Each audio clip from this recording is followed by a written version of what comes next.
Meus amados, eu queria convidar você a abrir a sua Bíblia lá no livro de Jonas, profeta Jonas, capítulo 1.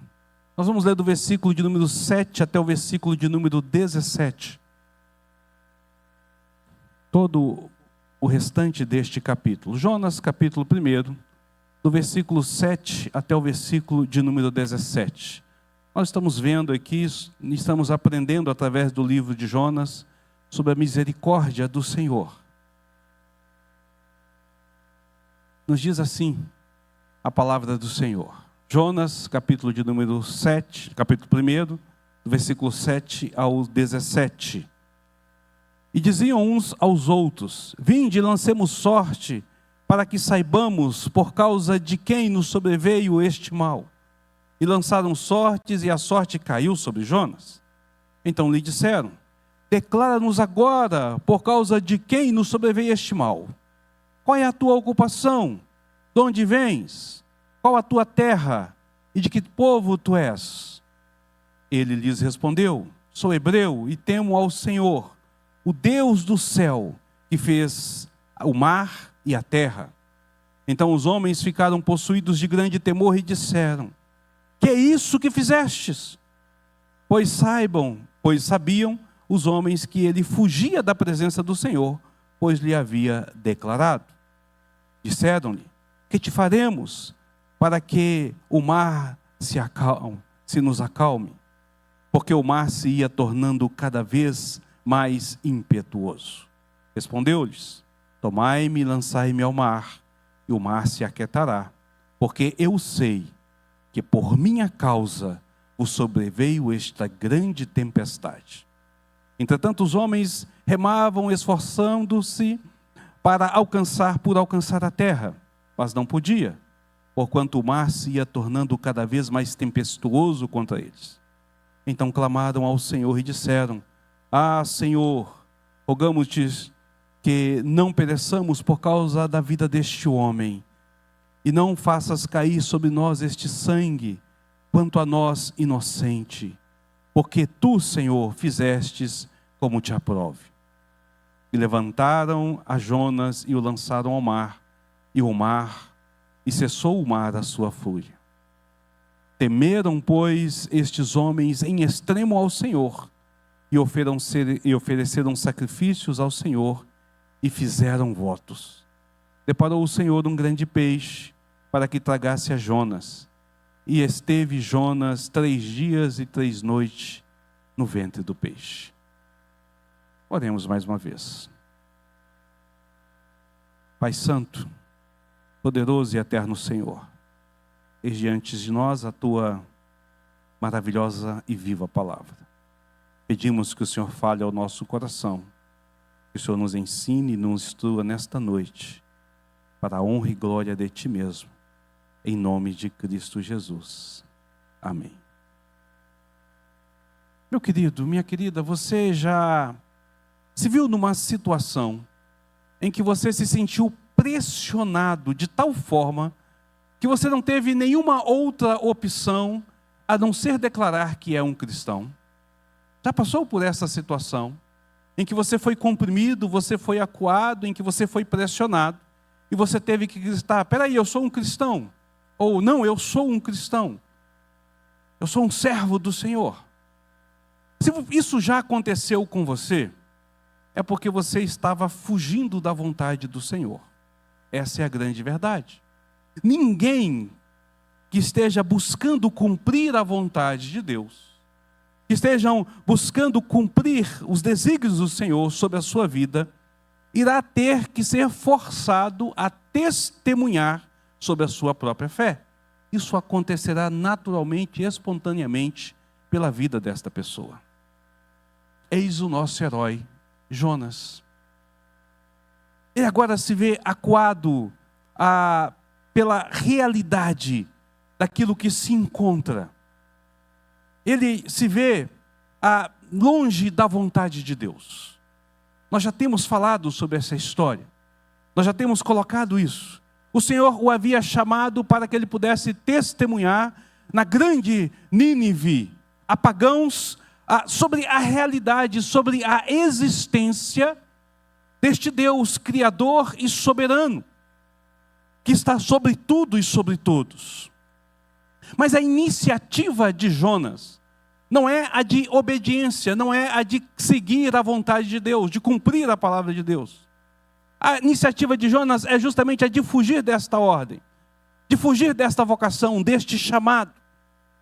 E agora ele se vê forçado a declarar a verdade sobre quem ele é, de onde ele era e o que ele estava fazendo. O texto aqui que nós lemos começa dizendo: e diziam uns aos outros, isso são os marinheiros, vinde e lancemos sorte, para que saibamos por causa do que nos sobreveio este mal. Lançando então sortes, a sorte caiu sobre Jonas. E eles vão até Jonas. E ele diz: declara-nos agora, por causa de quem nos sobreveio este mal. Qual é a sua ocupação? De onde você vem? Qual é a terra da onde você mora? Quem é o povo a quem você pertence? A sorte é lançada e a sorte cai sobre Jonas. Eu fico impressionado quando nós lemos este texto, porque você vai perceber que Deus vai ao encontro de Jonas de uma maneira totalmente sobrenatural. Jonas foge, ele desce de Jerusalém até a beira do mar. Ele embarca num barco e desce até o porão. Será que é possível descer um pouco mais? Fugindo da palavra de Deus, ele vai se acuando e vai se escondendo cada vez mais. Ele fecha os seus olhos, ele dorme enquanto acontece uma tempestade. Ele está literalmente abaixo dos pés da embarcação. Os marinheiros estão acima dele, estão todos desesperados. Uma grande tempestade acontece, e essa tempestade não era esperada, era algo anormal. De tal forma que esses marinheiros então começam a questionar, e começam a lançar sortes, e começam a buscar os seus deuses. E de repente nesse agouro, nessa misticidade deste povo, a sorte cai sobre o tripulante que eles menos esperavam, que está lá escondido. A sorte cai sobre Jonas. E o mestre do navio então manda chamar Jonas, desce até Jonas, e fala: Jonas, que é isso? Fala para nós quem você é. Esses marinheiros, eles mostram aquilo que nós chamamos de graça comum, a graça do mundo. Porque a sorte cai sobre Jonas, mas apesar da sorte ter apontado, eles ainda se dão ao benefício da dúvida. Por que eles lançaram sorte? Qual é o motivo de tudo isso estar acontecendo? Quem é o responsável por isso? E aí então a sorte cai sobre Jonas. É possível então que eles ali naquele momento ponderassem, especulassem, avaliassem e pudessem dizer: talvez a sorte signifique apenas que ele saiba alguma coisa. Então eles não vão acusando Jonas, eles não vão culpando Jonas, mas eles vão com a série de perguntas. Ele enche ele de perguntas, de tal forma que ele venha a entender o que está acontecendo e extrai de Jonas uma confissão. A resposta de Jonas traz uma surpresa ainda maior sobre aqueles pobres marinheiros. Eles estavam tentando descobrir qual era a divindade que tinham ofendido. E Jonas lhe fala que a divindade ofendida, segundo os padrões ali daquele povo, daquela época, daqueles que não conhecem a Cristo, era o maior. Era o único e verdadeiro Deus, o Senhor dos senhores. Aquele que todo homem conhece pelo testemunho do coração. Sabe, quer ele queira ou não, quer ele seja crente ou não, quer ele conheça Deus ou não, ele sabe que há algo lá fora muito além da capacidade dele. Que há alguém lá fora com muito mais poder. E Jonas declara: é este que está lançando essa tempestade. Eis a resposta de Jonas, versículos 9 e 10. E lhes respondeu: sou hebreu, e temo ao Senhor, o Deus do céu, que fez o mar e a terra. Então os homens ficaram possuídos de grande temor e disseram: que é isso que fizeste? Pois sabiam os homens que ele fugia da presença de Deus, porque ele o havia declarado. Jonas não disse somente a quem ele temia, mas ele disse exatamente o que ele estava fazendo. Jonas menciona o céu, menciona a terra, menciona o mar. É como se ele estivesse dizendo: vê esse céu tempestuoso, toda essa tempestade que ruge, todo este vento forte, essas nuvens negras, essa chuva pesada que recai sobre o barco. Foi o Deus que eu creio que fez. Vê esse mar revolto, essas ondas grandiosas que estão quase a levar o navio a pique. É o Deus que eu creio que fez. Vê aquela praia, aquela enseada onde nós queremos alcançar e não conseguimos. As pedras que estão no meio, antes de chegar à praia, que nós podemos bater e afundar. É o Deus que eu creio que fez. Ele não apenas controla os elementos, mas Ele é o Criador dos elementos. E portanto, eles o obedecem.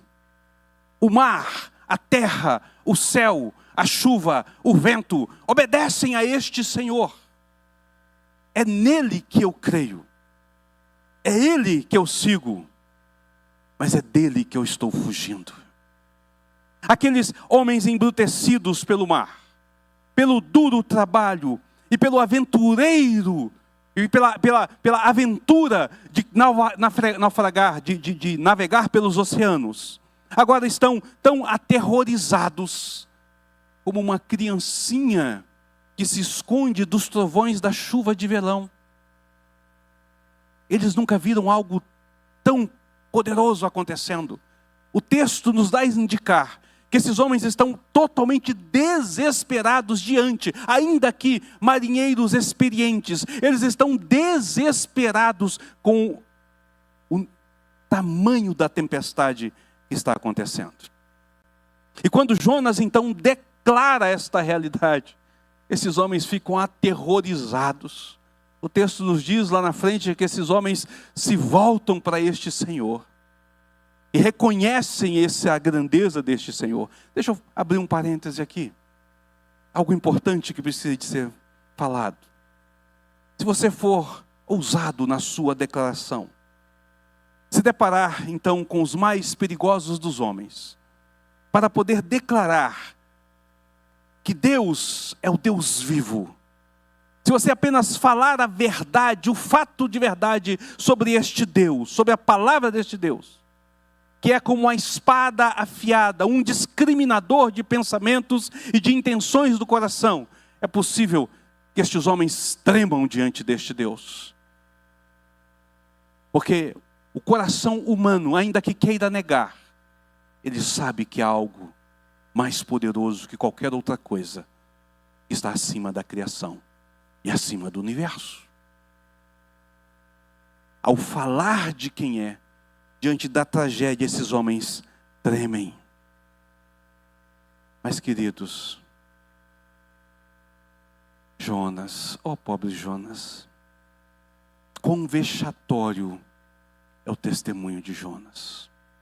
Quão vergonhoso é o testemunho que ele dá. Observe o quão baixo ele cai, o quão longe ele vai. Em vez de glorificar o único Deus verdadeiro, de poder proclamar a grandeza deste Deus, ele havia sido chamado para anunciar o juízo sobre Nínive, com a intenção de que aqueles homens pagãos reconhecessem a grandeza e se curvassem diante de Deus. Ele, o profeta do Senhor, o porta-voz, a boca de Deus, que deveria de falar com ousadia, agora ele é forçado a uma confissão. Agora ele engole seco e fala de forma trêmula, mas de forma rebelde, declarando a sua falha. Ele envergonhou o nome do grande Yahvé, o eu sou o que eu sou, o Deus da aliança, o Deus do pacto.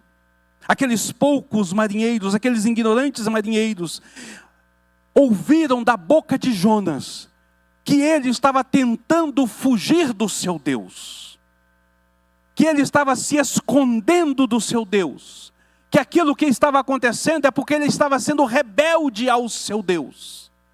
Agora, perceba isso na cosmovisão daquele povo. Eles não conhecem o Deus do pacto. Ainda que eles tenham uma visão de uma divindade maior, superior, ainda que eles tenham a realidade de que existe um Deus criador, a visão deles é dos seus parcos deuses. A visão dele é dos seus deuses limitados. E Jonas, na sua declaração, limita Deus. Como se ele pudesse fugir de Deus. A imagem do grandioso Deus agora é minimizada. Eu estou fugindo de Deus. Em outra situação, em outra circunstância, o que impediria este marinheiro de dizer: o seu Deus é igual ao meu. Limitado. Limitado. É igual ao meu. Meus amados, quando nós tentamos fugir da vontade de Deus, quando nós tendemos a envergonhar o Evangelho de Cristo, isso acontece de muitas maneiras, mas a pior é demonstrar um Deus menor do que Ele realmente é. E essa é a atitude que as falas de Jonas fazem. E muitas vezes nós fazemos isso. Muitas vezes nós jogamos para baixo aquele que é todo-poderoso. Quando nós vivemos na desobediência, quando nós vivemos no pecado, quando nós não apresentamos esta realidade diante de que Ele é. Pela desobediência, Jonas havia criado uma situação terrível para estes marinheiros. E o seu testemunho não era bom. Não era bom. Ele diminui a grandeza de Deus, ainda que ele declare quem Deus é, porque ele está tentando fugir. Veja quão incoerente é a fala de Jonas com a prática de Jonas. O Criador dos céus, da terra e do mar, o Todo-Poderoso, o Deus que tem um pacto pessoal comigo, este que é o poder eterno, eu estou fugindo. Que poder eterno é esse? Percebe a incoerência do discurso com a prática? Muitas vezes nós cristãos declaramos: Deus é soberano, mas a sua prática não mostra isso. Deus é poderoso, mas a sua prática não mostra isso. Deus é salvador, mas a sua prática não mostra isso. Deus requer justiça, mas a sua prática não mostra isso. E o que você faz? Você baixa Deus. Você iguala Deus ao mundo, às coisas do mundo. Você vai ouvir das pessoas dizendo: mas esse seu Deus é como o meu Deus. É como o meu Deus. E isso traz um grande problema para a nossa confissão. Isso traz um grande problema para a nossa teologia. Isso traz um grande problema para o nosso testemunho. Nós não queremos diminuir Deus, mas o nosso testemunho é prejudicado com essa realidade. A nossa declaração é vexatória diante desta realidade. Fugindo então da presença de Deus, dando a entender que Deus é menor, Ele coloca esses marinheiros em perigo. Todos no navio deveriam se juntar para enfrentar a tempestade, e eles estavam fazendo isso. Quando o mar começa a balançar um pouco mais, quando as nuvens negras começam a cobrir aquele navio, aqueles marinheiros experientes começam a se preparar para a tempestade. Mas Jonas está apático, dormindo no porão. Quando a primeira chuva, a rajada de vento corre, as mercadorias são amarradas ao navio, são presas. Puxa-se a bujarrona, mexe-se com a vela, trabalha-se com a nau, trabalha-se com leme. Todo o movimento que é feito ali, em conjunto daquele pessoal, porque eles querem se livrar dessa situação, mas Jonas apático dorme no navio. A tempestade aumenta. Reúnem-se, tomam a decisão, é hora de jogar para fora as mercadorias. Vamos perder a matéria, mas não vamos perder a nossa vida. Vamos perder a nossa riqueza, mas não vamos perder a nossa vida. Vamos perder algumas coisas, mas o importante é a nossa vida. E eles juntam para fazer isso. E Jonas continua apático, dormindo. Há um prejuízo enorme para aquela embarcação. Há um prejuízo na vida daquelas pessoas. Talvez pela força do vento. Talvez pelo balançar do navio. Um ou dois desses marinheiros possam ter se machucado.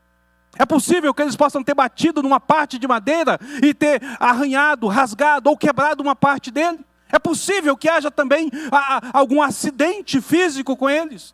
Nós não sabemos, o texto não lida com essa realidade, mas nós sabemos que o mar tempestuoso, o navio, no meio dessa situação, muitas coisas podem acontecer. E Jonas continua apático, dormindo no fundo do navio. O pecado de Jonas afasta Jonas de meio deste povo. É preciso eles irem até Jonas para chamar a atenção dele. É preciso que eles venham e chamem a atenção, que o despertem, que o tire da sua apatia. Ele que é o servo do Deus Altíssimo. Versículos 11 e 12. Disseram-lhe: que faremos para que o mar se acalme? Porque o mar se ia tornando cada vez mais tempestuoso. Respondeu-lhes: tomai-me e lançai-me ao mar, e o mar se aquietará, porque eu sei que por minha causa vos sobreveio tão grande tempestade.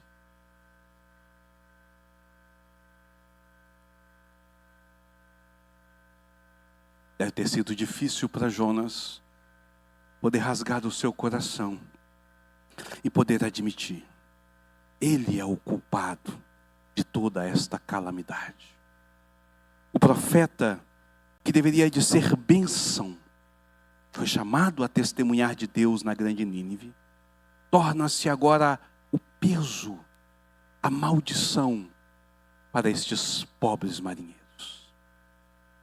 Por conta do seu pecado, que o deixa apático, que o afasta de tudo, ele agora se torna um peso para aquele navio, ele é um peso para aquelas pessoas e ele é um perigo para aqueles que ali estão. Tudo o que está acontecendo é culpa dele. Séculos mais tarde, a Bíblia relata uma outra tempestade. Relata que os marinheiros também estavam desesperados. Que eles estavam tentando de tudo quanto é forma aguentar-se nessa tempestade. Eles também lançam a mercadoria fora. Mas o que está ali não é um Jonas, é Paulo. Paulo está no meio deles. Olha a diferença do discurso. Paulo os estima a se alimentar. Paulo ora e intercede por aquelas pessoas. Paulo fala para eles: olha, era importante vocês terem me ouvido e a gente não tem embarcado, mas eu clamei a Deus por vocês e ninguém se perderá, mas é importante que nós sejamos juntos aqui. Se anime. Paulo celebra uma Páscoa com eles, parte o pão com eles. Paulo fala deste Deus a quem ele serve, o mesmo Deus que Jonas serve, mas Jonas traz desespero quando fala deste Deus, e Paulo traz consolo.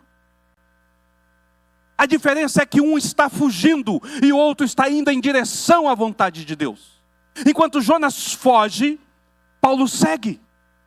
Nós ouvimos de Paulo, quando ele está chegando a Jerusalém, quando aproxima diante dele um profeta, pega o seu cinto, se amarra e diz assim: assim como é feito ao dono deste cinto, assim como está sendo feito comigo, será feito ao dono deste cinto. Então, aqueles irmãos que amam Paulo, aquela igreja que amam Paulo, começa a dizer: não vai, Paulo, não vá para Jerusalém, nós não queremos que você sofra. A palavra de Paulo é maravilhosa.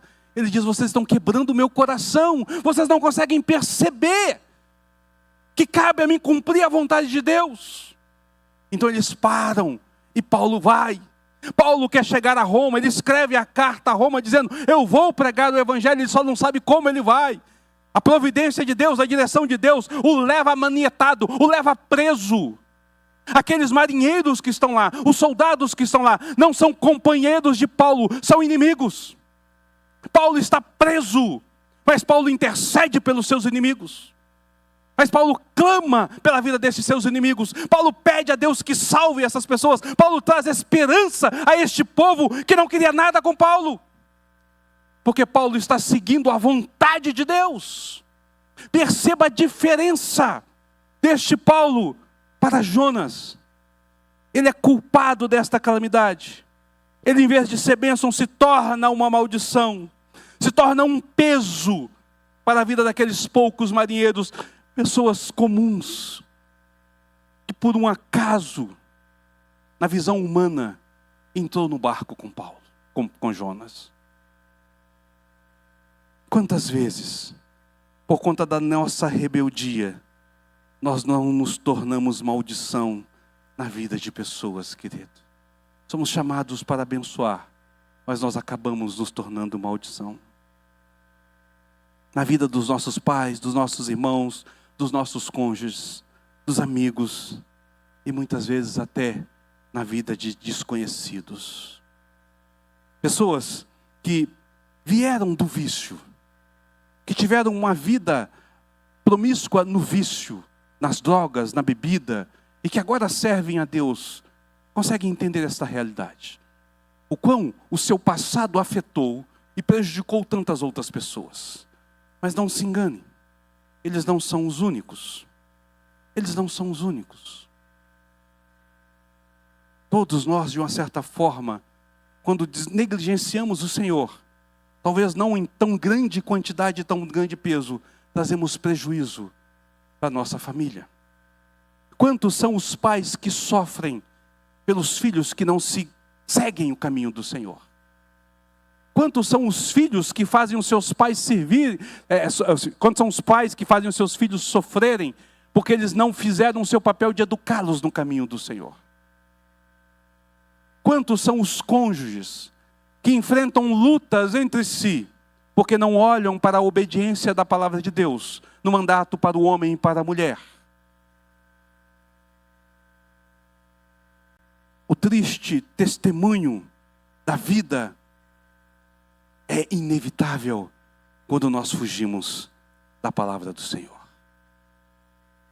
Veja, querido, o nosso Senhor Jesus, diante dos seus discípulos, uma vez ele disse: o meu Pai é maior do que tudo. E aqueles que o meu Pai me deu, eu jamais lançarei fora. É impossível que alguém que tenha Jesus como seu Salvador consiga fugir das mãos do Senhor Jesus. Mas ele irá dar um triste testemunho.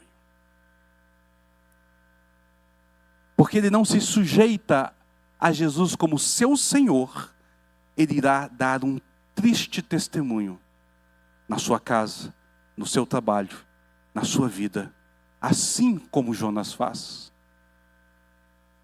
Deus usa os elementos da natureza para frear o barco. Deus usa a misticidade daquele povo para revelar a Jonas.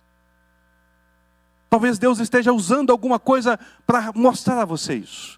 Talvez Deus esteja freando você em algumas situações. Talvez Deus esteja direcionando você em algumas realidades. E talvez Deus até esteja fazendo o sobrenatural para que você seja visto como servo dele.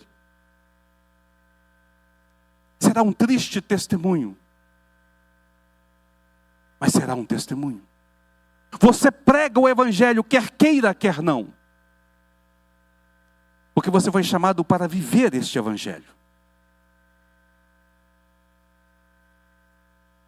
A única saída que Jonas tem, quando ele é confrontado, é confessar o seu pecado e se lançar nas mãos do Deus Todo-Poderoso, para que este Deus possa fazer o que lhe apraz. Deus freia o barco, Deus desentoca Jonas, Deus acorda Jonas, Deus usa aqueles marinheiros para confrontar Jonas, e Jonas é obrigado a confessar: o Deus que eu sirvo é o maior de todos. O Deus que eu sirvo é o maior de todos. Ele é obrigado a fazer essa confissão. Mas há um contraste muito interessante. Porque aquele que é maior que Jonas, ele não vem para trazer problemas aos outros, mas ele vem para trazer paz aos outros. Aquele que cumpriu a vontade perfeita do Senhor, ele foi abandonado pelos seus amigos para poder atender à vontade do Senhor. Ele suportou o julgamento para poder atender à vontade do Senhor. Ele rendeu a sua vida para poder atender à vontade do Senhor. Ele sangrou até a morte para atender à vontade do Senhor, para que eu e você fôssemos atraídos a Ele. Ele é maior do que Jonas. Ele é o objetivo da qual nós devemos seguir. Mas infelizmente, na maioria das vezes, nós somos como Jonas. Veja, Jonas não é um tipo de Cristo. Jonas representa eu e você. Jonas não representa Cristo. Ele representa nós que fomos chamados para testemunhar e não fazemos. Ele representa nós que fomos chamados para obedecer e não fazemos. Ele representa nós que fomos chamados para seguir e recuamos. Mas Cristo é o exemplo a qual eu e você devemos de seguir. Ele é aquele a quem nós devemos de fato ir à frente. É quem nós devemos de buscar. Oh, pobre Jonas, trouxe calamidade a esses pobres necessitados. Que triste evangelho foi pregado, mas o evangelho foi pregado. Mas o evangelho foi pregado. E aqui entra o contraste. Lembra que eu falei, o tema é para a gente poder perceber a misericórdia. E a misericórdia de Deus está aqui. A misericórdia está sobre a vida de Jonas, mas a misericórdia de Deus está sobre esses pobres marinheiros. Mesmo Jonas não vivendo como deveria, mesmo ele não sendo o melhor exemplo, mesmo ele envergonhando o nome do Senhor, Deus na sua graça e na sua misericórdia age sobre a vida destes homens. A palavra de que dele servia um Deus todo-poderoso fez esses homens tremer. Jonas dá uma sentença difícil para qualquer um, me lança no mar. Eu fico pensando o que passa na cabeça de Jonas. Jonas não está disposto, ele poderia falar, gente, vamos fazer o seguinte, vira o barco, vamos voltar, a tempestade vai parar, porque eu vou seguir a vontade de Deus. Mas Jonas está terminantemente decidido a não seguir a vontade de Deus. Então ele fala, em vez de voltar, me lança no mar. Eu sou o problema, me joga fora. Jonas desce de Jerusalém à praia, Jonas desce da praia até o porão do navio, e agora Jonas desce ainda mais até a profundidade. Se ele quer ficar longe de Deus, ele vai para o fundo do poço, ele vai para o local mais profundo. Ele quer de qualquer forma se livrar, mas Deus é misericordioso, Deus é gracioso, ainda com esse rebelde Jonas. E Ele é gracioso com você, e Ele é misericordioso com você.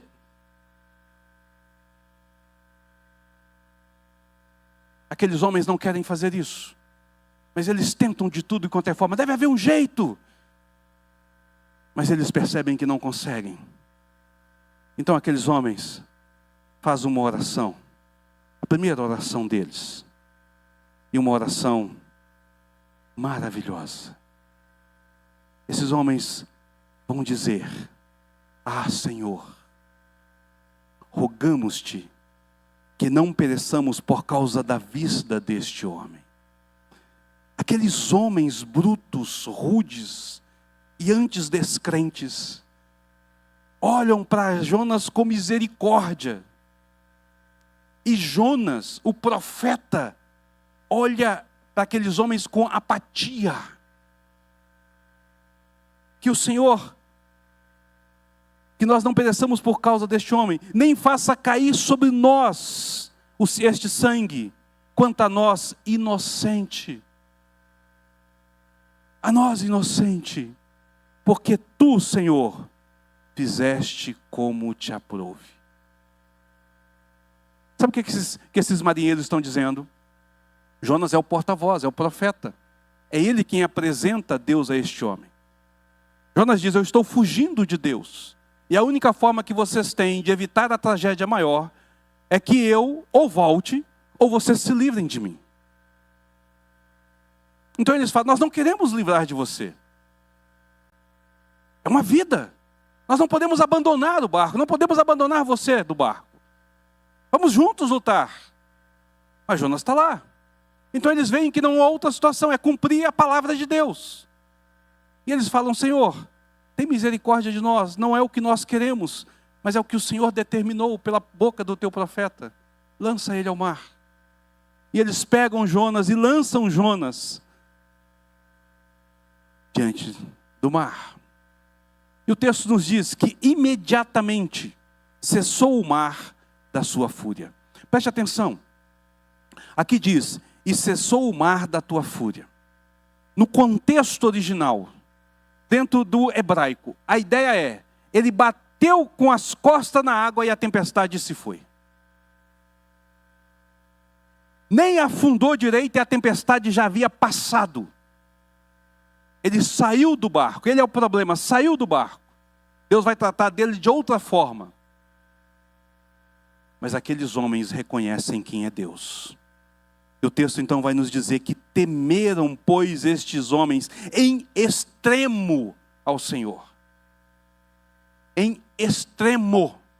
Eles tremeram diante de Deus, diante do poder de Deus, da grandeza de Deus, a tal ponto que eles reconheceram que eles dependiam inteiramente deste Deus. Eles se convertem a este Deus. O texto aqui vai nos dizer que estes homens agora oferecem sacrifícios a Deus e eles fazem votos. Esse navio continua e agora aqueles que embarcaram, que eram pagãos, aqueles que não temiam a Deus, no meio dessa tempestade, dessa dificuldade, vão desembarcar crentes. Eles vão testemunhar deste Deus grandioso, daquilo que foi feito a outros povos que lá estavam, às suas famílias, ao seu povo. Eles vão dizer: nós experimentamos algo grande e nós conhecemos um Deus poderoso. Ainda que o testemunho de Jonas fosse triste, ainda que o testemunho de Jonas fosse triste, ainda que o testemunho de Jonas fosse apático, ainda que Jonas não gostasse deste povo, ainda que Jonas quisesse fugir deste povo, Deus usa Jonas para salvar este povo. Consegue entender isso, irmãos? Essa é a misericórdia do Senhor. Essa é a misericórdia. Então você não tem escolha. Você não tem um outro caminho. Se você conhece a Cristo como seu Salvador, se você se rendeu a Cristo, se você um dia levantou a sua mão, se você um dia confessou que Cristo é seu Senhor, se você reconhece que a sua vida depende de Cristo, você deve se render e servir a Cristo. A sua fala tem que ser a mesma fala de Paulo. Agora não vivo eu, mas Cristo vive em mim. E o viver que tenho agora, eu vivo pela fé no Filho de Deus. Essa deve ser a nossa realidade. Essa deve ser a nossa confissão. Porque nós somos chamados para viver essa realidade. Talvez seja a hora de você parar de fugir das suas responsabilidades. Talvez seja a hora de você parar de fugir dos votos que você fez. Talvez seja a hora de você assumir o seu compromisso diante de Deus e diante da igreja. Talvez seja a hora de você rever os seus conceitos e confessar os seus pecados e mudar a sua posição. Talvez seja a hora de você tomar uma decisão. Como é que você se encontra nesta noite? Como você está diante deste Deus misericordioso nesta noite? Não queira ser lançado no mar, meu querido. Não queira pular fora deste barco. Mas renda-se, se curve e busque deste Deus a restauração necessária para a sua vida. Você foi chamado para servir a Deus. E você vai servir a Deus, quer você queira, quer não. Talvez as pessoas ao redor terão decepções com você. Talvez as pessoas sairão magoadas e feridas. Talvez prejuízos acontecerão na vida emocional e até financeiro sobre pessoas. Mas você nunca deixará de proclamar o Evangelho. ainda que seja para alguém dizer: eu quero ser crente, mas não como ele.